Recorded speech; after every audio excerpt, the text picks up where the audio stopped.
ओम नमः शिवाय, हर हर महादेव। दोस्तों, आज भगवान भोलेनाथ की एक कथा मैं सुनाने जा रहे हैं। जो कथा को पूरा सुनेगा, पूरा क्या आधा भी नहीं सुन पाओगे और आपके जीवन में चमत्कार होने शुरू हो जाएगा। दोस्तों, हम आज आपको बताने आए हैं कि भगवान भोलेनाथ नाथों के नाथ है और भगवान भोलेनाथ अत्यंत दयालु और भोला है। दोस्तों, महादेव महादेव की जो सच्चे भक्त हैं, कमेंट में जय महाकाल जरूर लिखें, या नहीं तो आप 108 कमेंट करके लिख सकते हैं। दोस्तों, आज की कथा भगवान स्वयं महादेव ने रचना की है। दोस्तों, आपका ज्यादा समय न लेते हुए हम वीडियो को स्टार्ट कर रहे हैं। जो भोलेनाथ का आशीर्वाद पाना चाहता है तो एक लाइक करके कमेंट में एक जरूर टाइप करें। महादेव से कोई इच्छा आपके मन में है तो दो टाइप जरूर करें। इससे आपकी सारी मनोकामना भोलेनाथ आज की रात पूरी कर देंगे। जी हाँ, यकीन मानिए, आज की ही रात वह समय है जो आपकी सारी मनोकामनाएं पूरी कर देंगे, भगवान भोलेनाथ। तो आप कमेंट में 222 लिखना ना भूलें। चलिए सुनते हैं भगवान भोलेनाथ की कथा। एक कथा के स्वरूप में भगवान शंकर के पूर्ण रूप काल भैरव एक बार सुमेरु पर्वत पर बैठे हुए ब्रह्मा जी के पास जाकर देवताओं ने उनसे अविनाशी तत्व बताने का अनुरोध किया।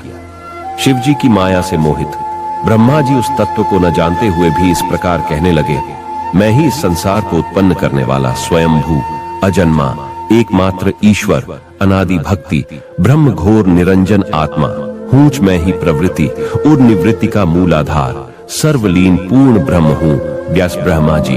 ऐसा कि पर मुनि मंडली में विद्यमान विष्णु जी ने उन्हें समझाते हुए कहा कि मेरी आज्ञा से तो तुम सृष्टि के रचयिता बने हो, मेरा अनादर करके तुम अपने प्रभुत्व की बात कैसे कर रहे हो। इस प्रकार ब्रह्मा और विष्णु अपना अपना प्रभुत्व स्थापित करने लगे और अपने पक्ष के समर्थन में शास्त्र वाक्य उद्घृत करने लगे। अंततः वेदों से पूछने का निर्णय हुआ तो स्वरूप धारण करके आए चारों वेदों ने क्रमशः अपना मत से इस प्रकार प्रकट किया। ऋग्वेद, जिसके भीतर समस्त भूत निहित हैं तथा जिससे सब कुछ प्रवत्त होता है और जिसे परमात्मा कहा जाता है, वह एक रुद्र रूप ही है।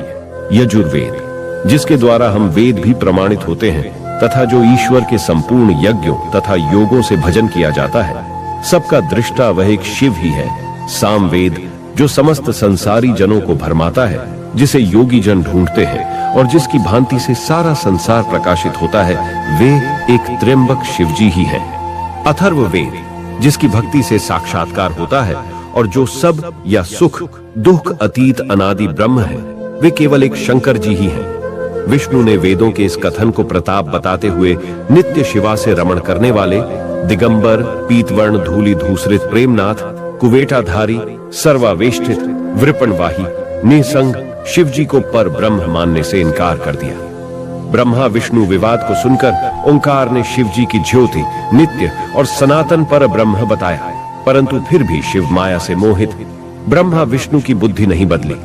उस समय उन दोनों के मध्य आदि अंत रहित एक ऐसी विशाल ज्योति प्रकट हुई कि उससे ब्रह्मा का पंचम सिर जलने लगा।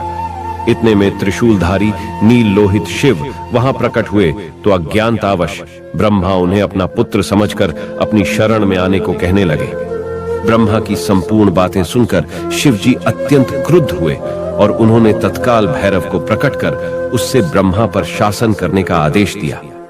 आज्ञा का पालन करते हुए भैरव ने अपनी बाईं उंगली के नखाग्र से ब्रह्मा जी का पंचम सिर काट डाला। भयभीत ब्रह्मा शतरुद्री का पाठ करते हुए शिव जी के शरण हुए। ब्रह्मा और विष्णु दोनों को सत्य की प्रतीति हो गई और वे दोनों शिव जी की महिमा का गान करने लगे। ये देखकर शिव जी शांत हुए और उन दोनों को अभय दान दिया।